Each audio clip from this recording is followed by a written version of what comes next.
ଯେତେବେଳେ ଓଡ଼ିଶାରେ ବିଜେଡ଼ି ସରକାର ଚାଲିଥିଲା ମୁଖ୍ୟମନ୍ତ୍ରୀ ଥିଲେ ନବୀନ ପଟ୍ଟନାୟକ। ଆପଣମାନେ ଜାଣିଥିବେ କାଳିଆ ଯୋଜନା ଦୁଇଟା ଇନଷ୍ଟଲମେଣ୍ଟରେ ଛାଡ଼େ।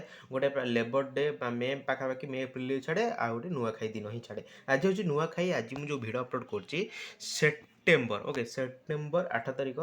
ଆଜି ହେଉଛି ନୂଆଖାଇ ଅବସରରେ ମଧ୍ୟ ଆପଣମାନେ ଜାଣିଥିବେ ଯେତେବେଳେ ବି ଓଡ଼ିଶାରେ ବିଜେପି ସରକାର ମାନେ ଆରମ୍ଭ ହେଲା, ଆମ ଯେଉଁ ମୁଖ୍ୟମନ୍ତ୍ରୀ ଅଛନ୍ତି ମୋହନ ମାଝୀ ସିଏମ୍ କିଷାନ କାଳିଆ ଯୋଜନାକୁ କାଟେଇକି ସିଏମ୍ କିଷାନ ଯୋଜନା କରିଛନ୍ତି।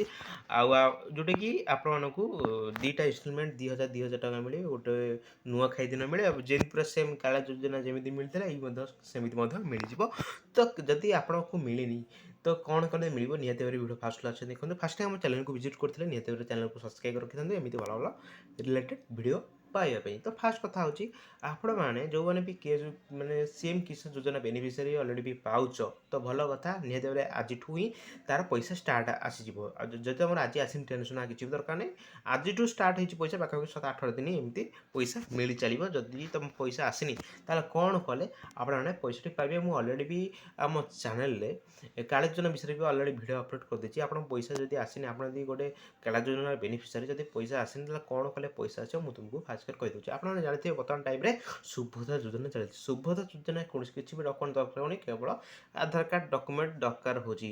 ତ ଆପଣମାନେ କିଛି ଲୋକ ମଧ୍ୟ ବହୁତ ଡାଉଟ୍ ଥିଲା ଆଧାର କାର୍ଡ଼ ଥୋଡ଼େ କେମିତି ଆମ ବ୍ୟାଙ୍କ ଆକାଉଣ୍ଟକୁ ପଇସା ମିଳିବ। ଏଇଟା ସତ କଥା ନା। ଆଧାର କାର୍ଡ଼ ଥୋଡ଼େ ଯେଉଁ ବ୍ୟାଙ୍କ ଲିଙ୍କ ଥିବ, ମାନେ ଆଧାର କାର୍ଡ଼ ଥୋଡ଼େ ମାନେ ଯାହା କହୁଛେ DBT, ଆଧାର କାର୍ଡ଼ ଥୋଡ଼େ ଯେଉଁ ବ୍ୟାଙ୍କ ଲିଙ୍କ ଥିବ ସେଇ ବ୍ୟାଙ୍କଟିକୁ ଅଟୋମେଟିକ୍ ପଇସା ଆସିଯିବ ଆଧାର କାର୍ଡ଼ ଥ୍ରୋରେ।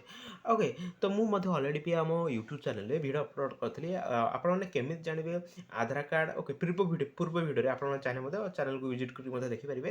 ମୁଁ ମଧ୍ୟ କହିଥିଲି କି ଆଧାର କେମିତି ଜାଣିବେ ଯେ ଆଧାର କାର୍ଡ଼ରେ କେଉଁ ବ୍ୟାଙ୍କ ଲିଙ୍କ ଅଛି। ଯଦି ବି ଆଧାର କାର୍ଡ଼ ସହିତ ବ୍ୟାଙ୍କ ଲିଙ୍କ ନାହିଁ କେମିତି ଲିଙ୍କ କରିବେ ମଧ୍ୟ ଅଲରେଡ଼ି ବି ଗୋଟେ ଭିଡ଼ିଓ ଅପଲୋଡ଼ କରିଦେଇଛି ଆମ ୟୁଟ୍ୟୁବ୍ ଚ୍ୟାନେଲରେ, ନିହାତି ଭାବରେ ଦେଖିଦେବେ। ଠିକ୍ ଅଛି। ତ ଆଉ ଗୋଟେ କଥା, ଯଦି ବି କିଛି ବି ଡାଉଟ୍ ରହୁଛି ନା ନିହାତି ଭାବରେ ଯଦି ବି ସେଇ ଭିଡ଼ିଓ ପାଉନ ବା କୌଣସି କିଛି ବି ଡାଉଟ୍ ରହୁଛି ନିହାତି ଭାବରେ କମେଣ୍ଟ ବକ୍ସରେ ନିଜର ମତାମତ ଦେଇଦେବ।